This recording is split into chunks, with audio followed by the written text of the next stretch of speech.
everybody. Welcome to Faith Night Friday. We are here. We are here. Just gonna take this down.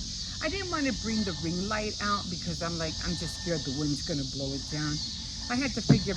I I have two tripods, but they're not the ones that hold the phone. And if I use my camera, then I have to download it and yeah, and put it through the computer in order to get it up. I don't want to do it. Anyway, I know I'm being lazy about it. Anyway, we are on First Kings. I'm trying to stay up, guys. I feel so sleepy. Like I just started dozing off at around 5 o'clock, and I'm like, oh my god. And then I was listening to this one something afterlife, and what was it called? And I said, it can't be that hard to remember, and I forgot it. It was something afterlife.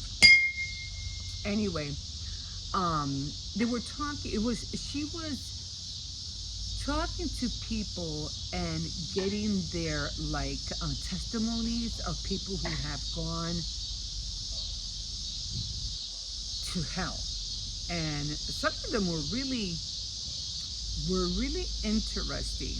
Were really interesting. But I'll talk to you more about later after we read First Kings. Let me see if I wonder if I wrote it down.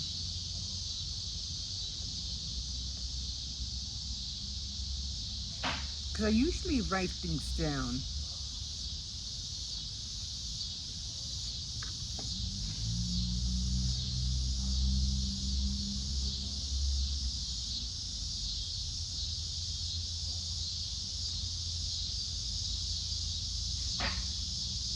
I'm just going to write it down just in case I forget. Because I don't think I wrote it down. But it was something interesting that she said. And it resonated with me because I remember seeing the same thing she was talking about. Okay, well, let's jump into First Kings. That's where we're at. And we are on chapter 13. So always try to make sure that I circle it. Did I circle it? I know we're on chapter 13. No, I didn't circle. I got to make a habit of circling that. Okay, so we are on chapter 13. We didn't really have a title. All it says is worship at Bethel is condemned. So we left off at 12 last week. Shemaiah's prophecy. Jeroboam turns away from God. Oh, he was the same thing, that he turned away from God just like Solomon. Okay, so let's jump in. If you have a book, if you want to get your book out, or was I going to drink this coffee or not? I don't think I did. I was going to, then I put it back down.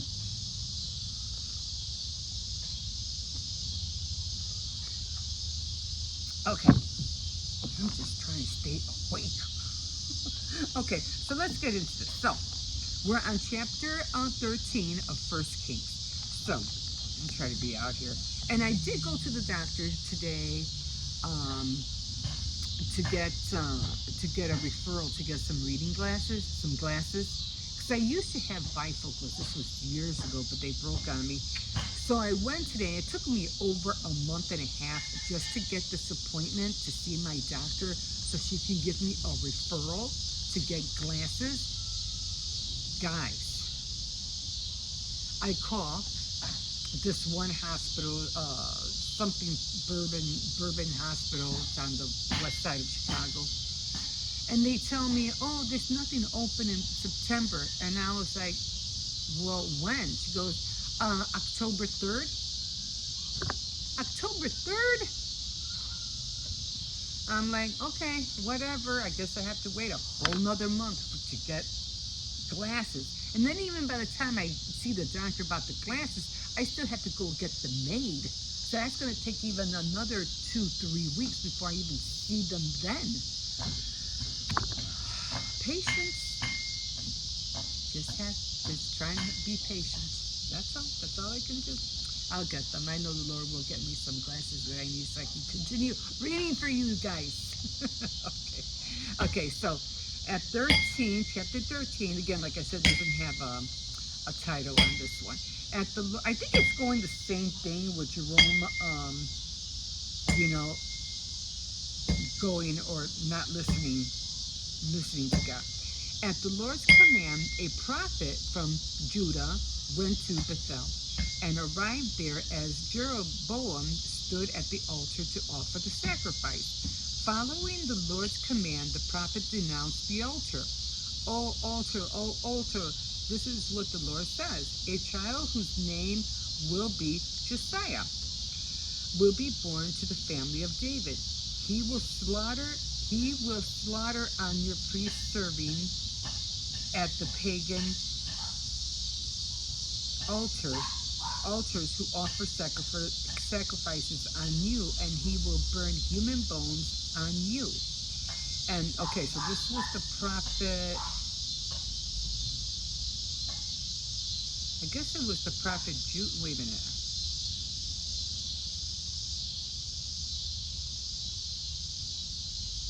Okay, so the prophet is Josiah. Okay, and the prophet went on to say, was it Judah? All right.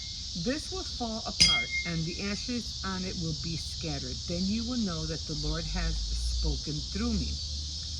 When the king Jeroboam heard this, he pointed at him and ordered, "Seize that man at once." I think it's Judah. Seize that man at once. Seize that man. At once the king's arm became paralyzed so that he couldn't pull it back. The altar suddenly fell apart and the ashes spilled to the ground, as the prophet had predicted in the name of the Lord. King Jeroboam said to the prophet, "Please pray for me to the Lord your God and ask him to heal my arm." The prophet prayed to the Lord, and the king's arm was healed. Then the king said to the prophet, "Come home with me and have something to eat. I will reward you for what you have done." The prophet answered, "Even if you gave me half of your wealth, I would not go with you or eat or drink anything with you. The Lord has commanded me not to eat or drink a thing, and not to return home the same way I came." So he did not go back the same way he had come, but by another road. The old prophet of Bethel. At that time there was an old prophet living in Bethel. His sons came and told him what the prophet told from Judah had done in Bethel that day, and what he had said to King Jeroboam. Which way did he go when he left? The old prophet asked them. They showed him the road and told them to saddle his donkey for him. They did so, and he rode off down the road after the prophet from Judah, and found him. Oh, so they didn't name the prophet. They just know it was a prophet from Judah. But it wasn't Josiah, because that was a child that was supposed to be born, right? Okay. All right. He asked, "Are you the prophet from Judah?" He asked. "I am," the man answered. Come home and have a meal with me," he said. But the prophet from Judah answered, "I can't go home with you or accept your hospitality, and I won't eat or drink anything with you here, because the Lord has commanded me not to eat or drink a thing, and not to return home the same way I came." Then the old prophet from Bethel said to him, "I too am a prophet just like you, and at the Lord's command, an angel told me to take you home with me and offer you hospitality." But the old prophet was lying. So the prophet from Judah went home with the old prophet, oh boy, and had a meal with him. As they were sitting At the table, the word of the Lord came to the old prophet, and he cried out to the prophet from Judah. The Lord says, you disobeyed him and did not do what he commanded. Instead, you returned and ate a meal in a place he had ordained you not to eat in. Because of this, you will be killed, and your body will not be buried in your family's grave. After they had finished eating, the old prophet saddled the donkey for the prophet from Judah, who rode off. On the way, a lion met him and killed him. His body laid on the road, and the donkey and the lion stood beside it. Some men passed by and saw the body on the road, with the lion standing nearby. They went on into Bethel and reported what he had seen. When the old prophet heard about it, he said, that is the prophet who disobeyed the Lord's command. Well, you told him it was okay. And so the Lord sent the lion to attack and kill him, just as the Lord said he would. Then he said to his son, saddle my donkey for me. They did so, and he rode off and found the prophet's body lying on the road with the donkey and the lion still standing by it. The lion had not eaten the body or attacked the donkey. The old prophet picked up the body and put it on the donkey and brought it back to Bethel to mourn over it and bury it. He buried it in his own family grave, and he and his sons mourned over it, saying, "Oh, my brother, my brother." After the burial, the prophet said to his sons, "When I die, bury me in the grave and lay me next to his."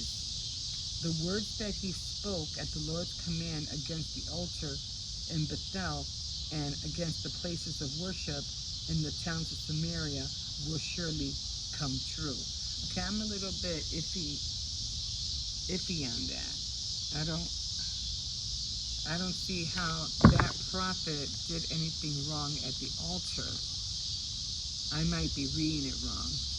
Or is there like a parable here? I'm not really sure. So let's find out.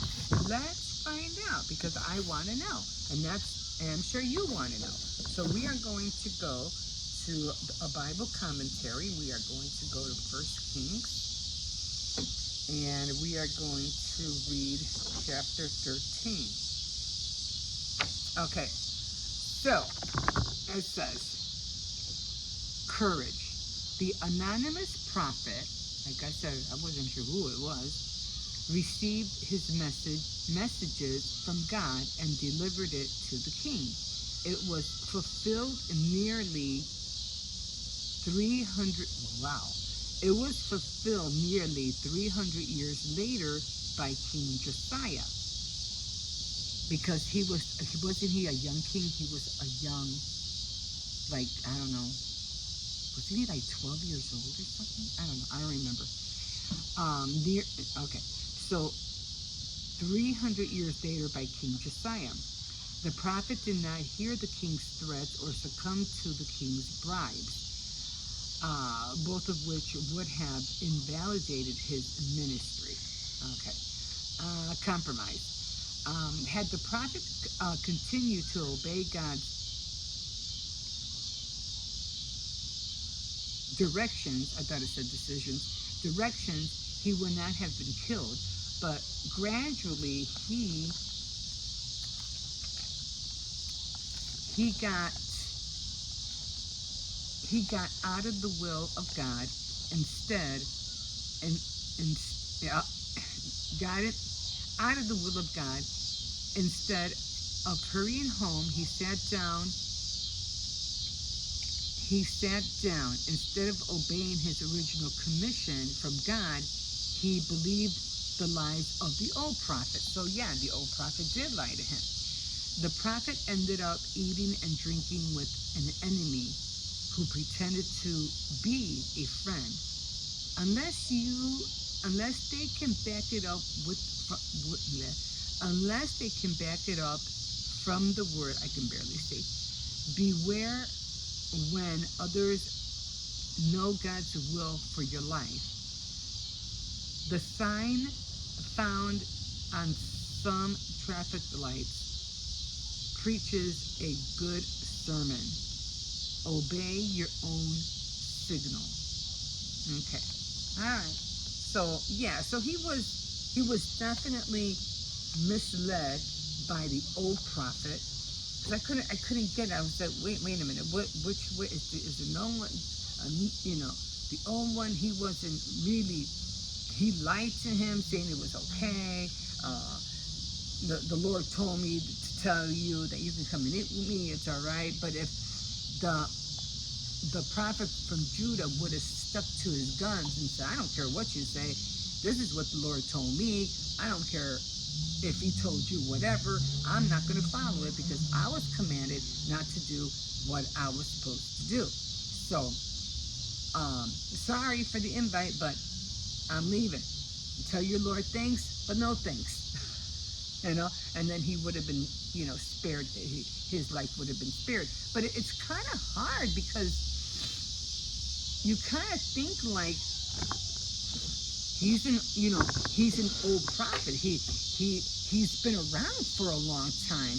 He knows the word of God. So you have to believe that he has honor, that what he's saying is true. You're gonna be like, well, if that's what God told them, then I guess then it's right. But he was wrong, and he was misled.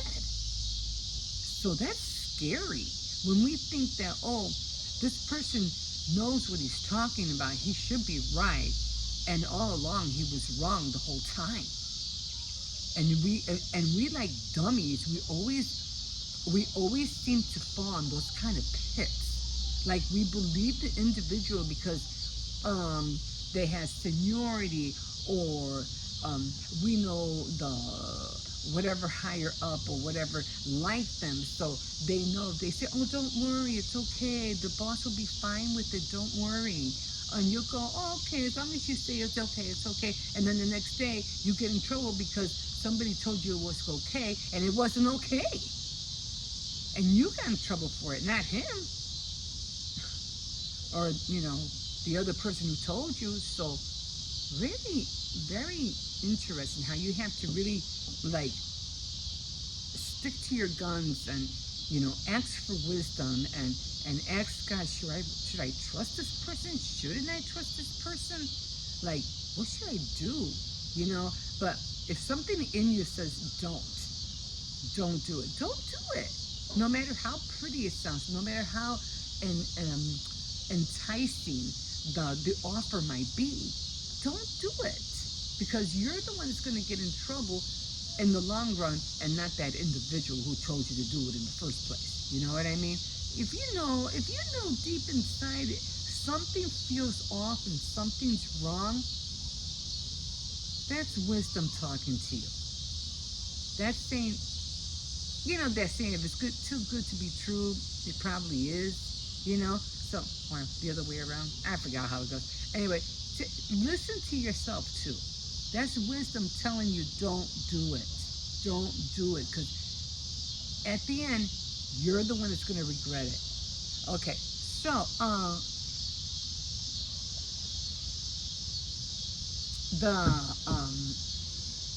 the program, not a program, the video that I was watching today was, I don't know, they just, well, because I watch a lot of things, pertaining to the afterlife, demons, and even listening to those little kids who have seen Jesus and they're in the hospital and they're like, and it's all like 1-3 kids and they're all saying the same thing. I'm pretty sure you heard about it. And so lately, I've been listening to different people talking about, oh, if you want to be financially free, listen to this is God's will, blah, blah, blah. So I listen to some of them, not all of them, but ones that I feel like, they've been in it for a while, I'm just going to hear what they have to say. Not that I really fall, like literally fall in line with what they're doing. I just want to hear what they have to say. Some are good, some are like, yeah, I'll pass. you know. But this one was called something Afterlife, and visionary afterlife. The visions of the afterlife. That's what it's called. Okay, so come here. I don't know where it's going. So anyway, so she's just listening to these people who had visits to hell, and they give their testimony.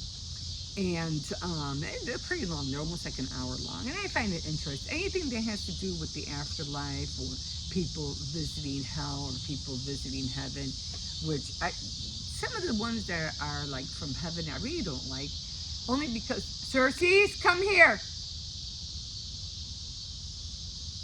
Circes, oh, you better stay in here, because once that gate is open, he's gone.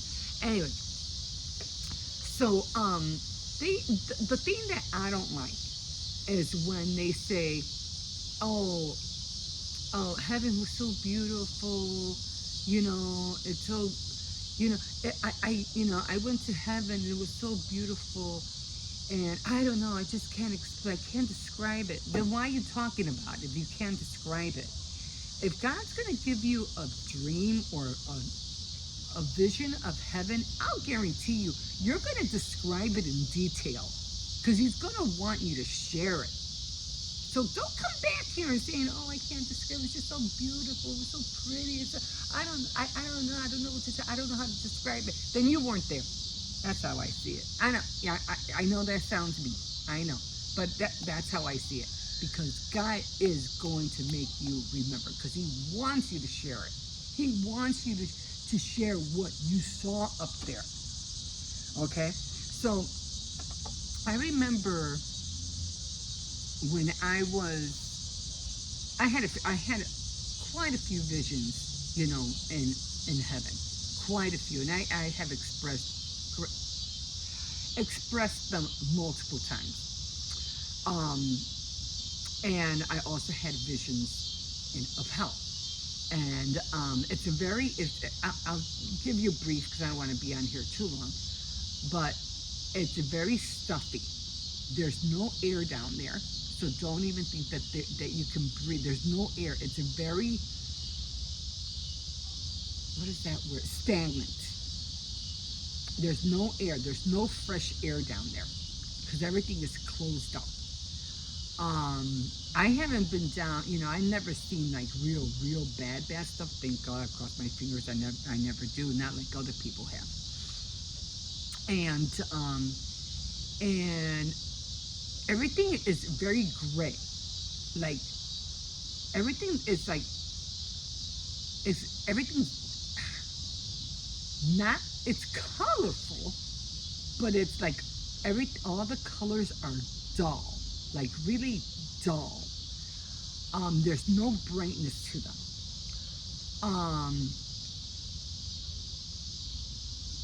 And all the walls, there's hardly no windows. There's barely no windows at all. What do you need windows for? There's not going to be anything shining through them. Like, we have the sun shining through our windows. No, there's no windows. I don't remember seeing any. I might have seen one on the porch, but I don't remember if that window was like boarded up or something. I don't remember. But yeah, there's no windows. But there was this one lady, and she was giving a witness what she saw, and she was talking about how she was seeing different levels of hell, because there's like 7 different levels. So she was saying, and I resonated with it, because I remember that. I don't know if I read it or if I had a dream about it, but this was a while back. And I remember she was saying that the demons that are in hell, they have certain levels, and The lower the demons are, the uglier they are, the more monstrous looking they are. But when they hit a certain level, when they go high up, they start getting prettier. It's almost like they change their form to make you feel like you're not in a bad place. Like, calm down. Nothing's gonna happen to you.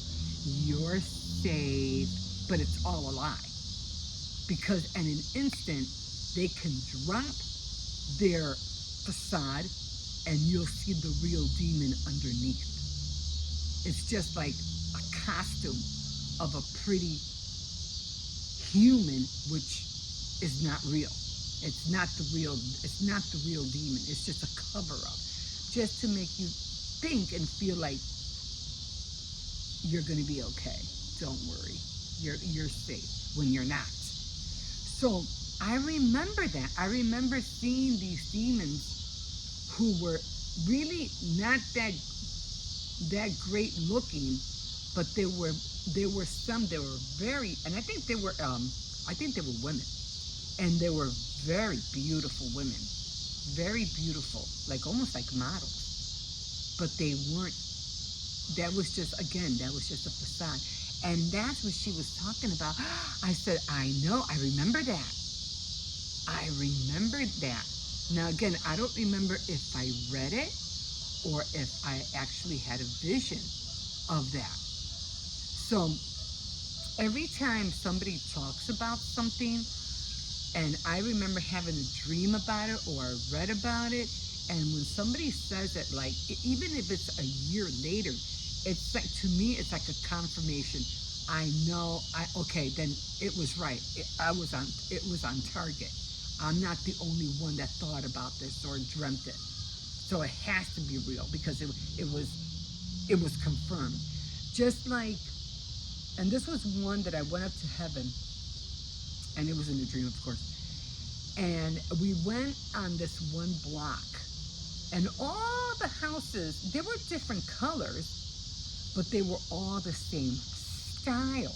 And I remember walking down the block, there was grass, there was trees, but all the houses were all the same style. Nothing different. Nothing, they were all the same. But when I went into one, and I went up these long, into one of the apartment buildings, they looked like apartment buildings.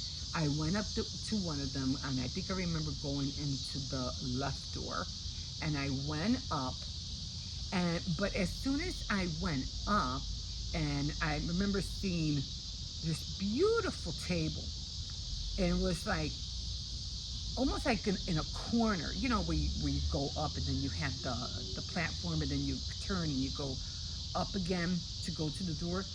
Well, that corner was huge. It was huge. It had a nice round table, like a wood table with big wood legs on the bottom, and it had all these pretty, beautiful knickknacks. I can't remember them. I couldn't remember. There was just so many, so I couldn't remember. Not even one. I was so mad. And then I went through into the door, and I didn't even knock. I just opened it and went in. And I went into what I think was the dining room. It was empty. There was nothing in there except this one chair. It was a red chair. And I was like, oh, wow, a chair. So I sat in the chair. And the chair was huge. It was humongous. I mean, it wasn't that big, but it was big. Almost like a love seat, kind of. And when I sat down, it went whoop, and it was like, it shrunk to fit me. And I was like, oh, this is so cool.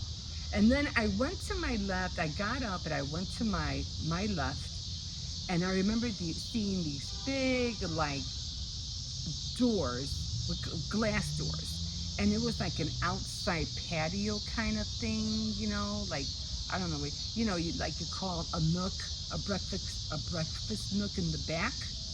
Well, from a back in the apartment, well, it was a front nook, and it had glass doors and stuff. So I went through there, and as soon as I opened the door, the room just grew.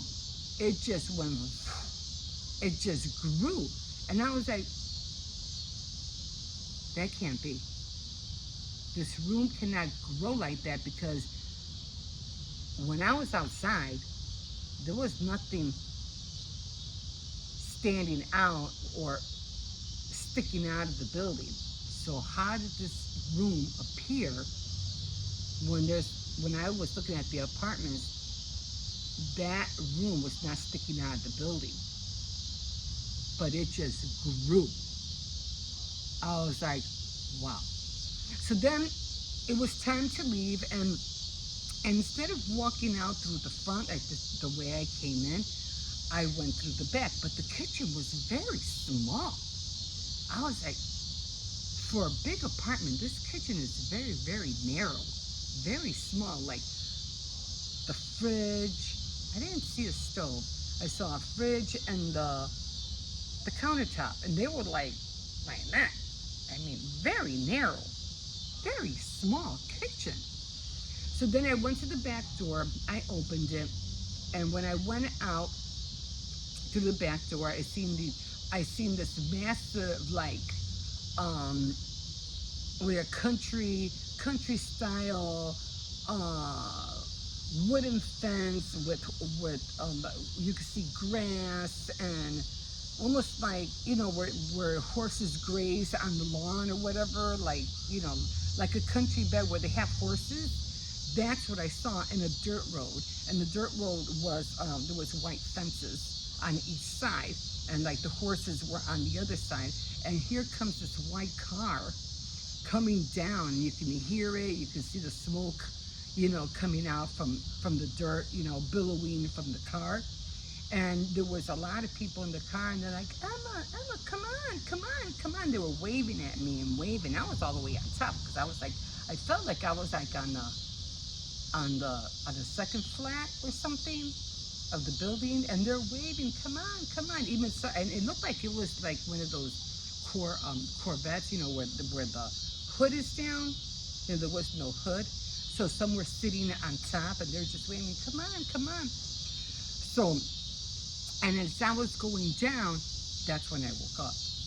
But a few years later, and this was years later, somebody wrote a book, because I was going to church at the time, and somebody wrote this book, and they gave it to me, and I was like, oh, okay, I'll read it, and I forgot the title of the book, I don't remember.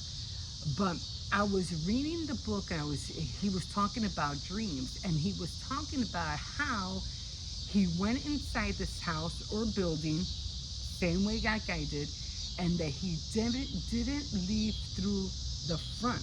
He left through the back. And I was like, that's what happened in my dream. Same thing. I didn't leave through the front. I left through the back. And I was like, he had the same dream. And I was almost like, I wonder if he saw the same things,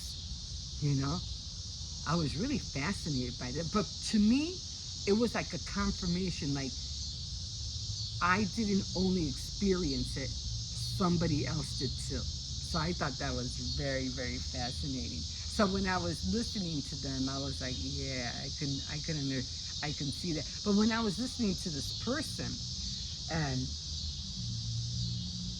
she was talking about how these demons were like, they're prettier as they go up, and as you go down, they're uglier.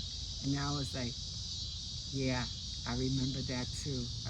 And then there was another person who was saying the same thing, but he was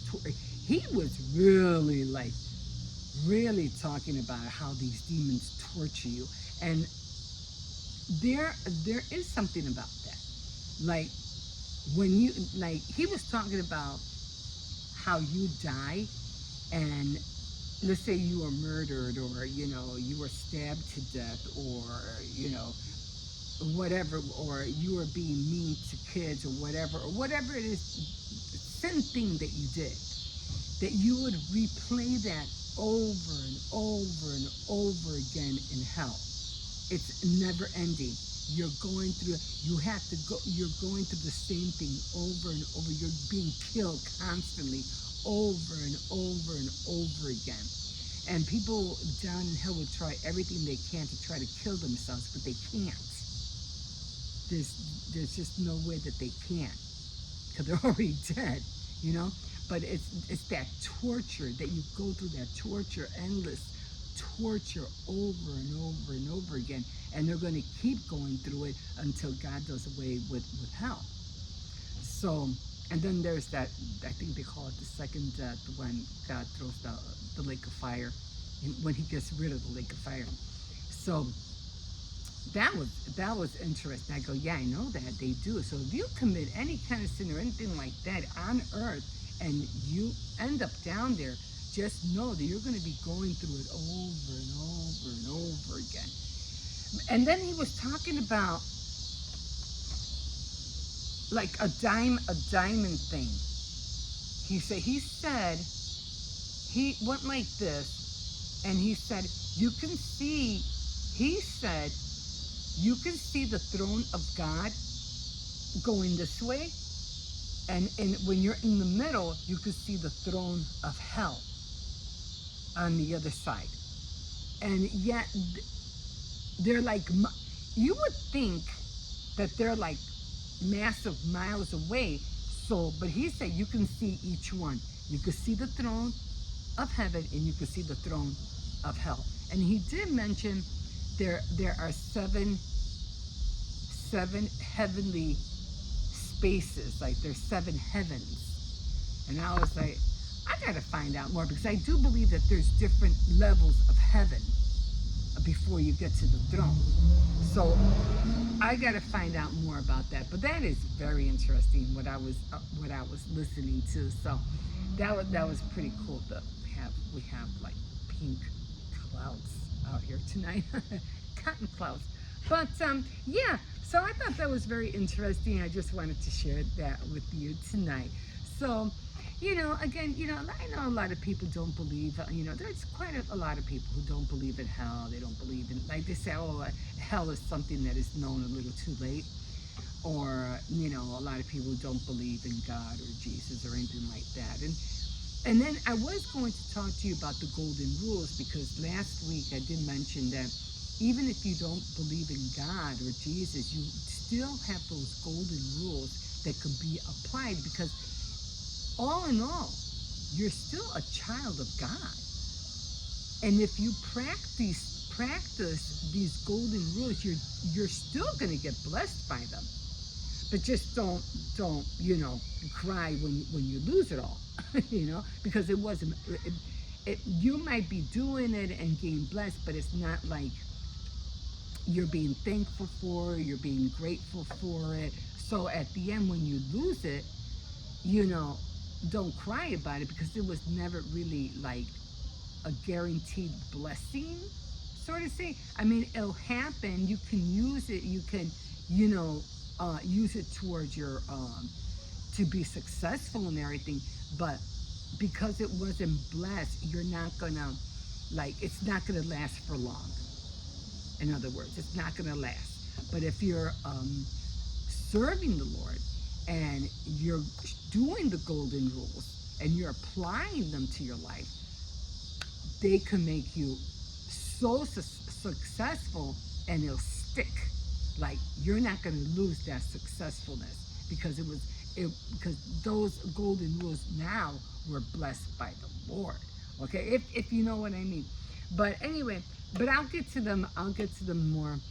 But and then once you start using these golden rules and you start seeing like the outcome from them, and then at one point you're going to realize, oh wow, this wasn't just by chance. This just wasn't like a coincidence. No, this was God. God did this.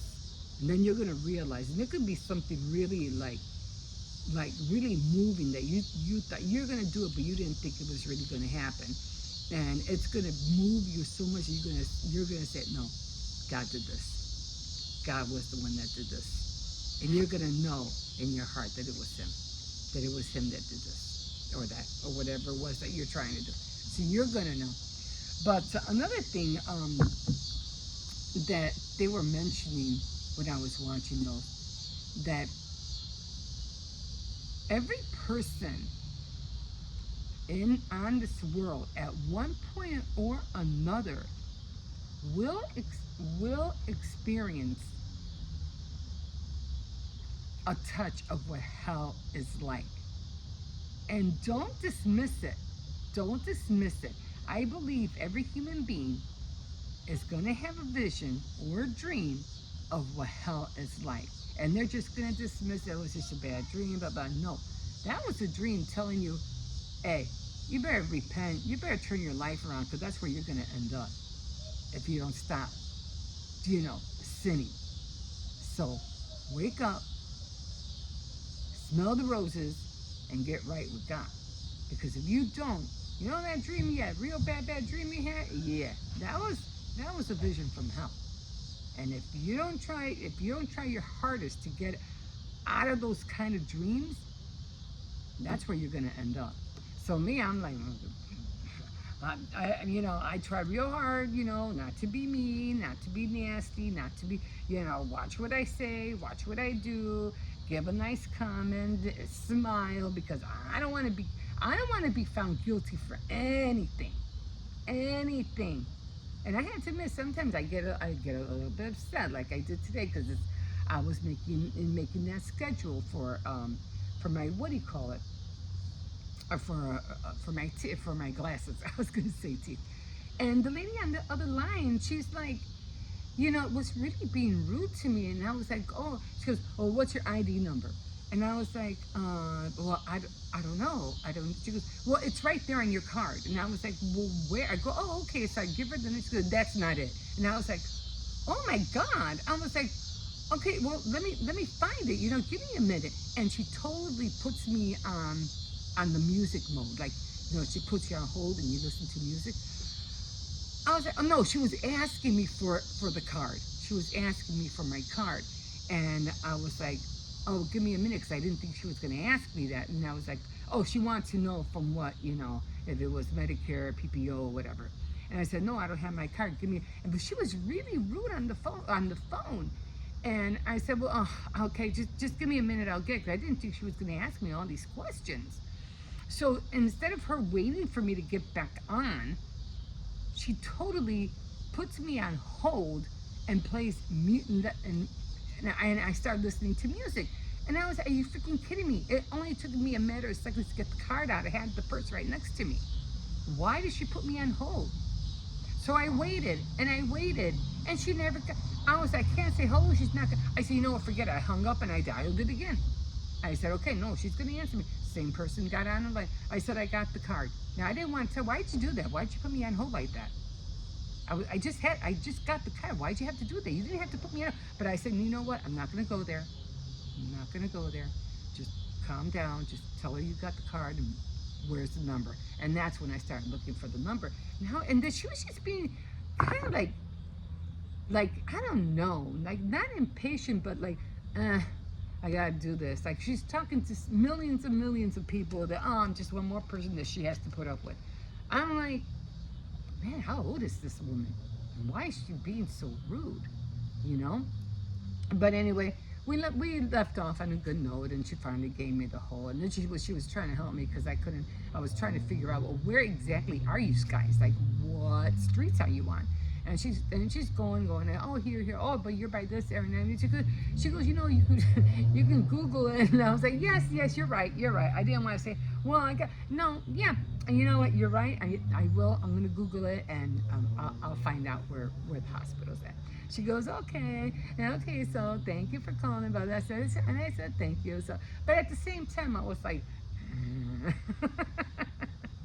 but at least we left on a good note, and we didn't, I didn't yell at her, she didn't yell at me, she didn't hang up. So you always have to be watchful, what you say, what you do, everything, especially what you say.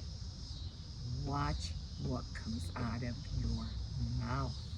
Like, seriously, watch it. And there's just so much more to talk about, but I'm already 44 minutes in. But I'll start writing stuff down and things like that so I can share more with you. But I did really enjoy watching those videos. Anyway, thank you for joining me tonight, and have a blessed night. And I usually don't, you know, ask people to repent, or if they want to say the sinner's prayer.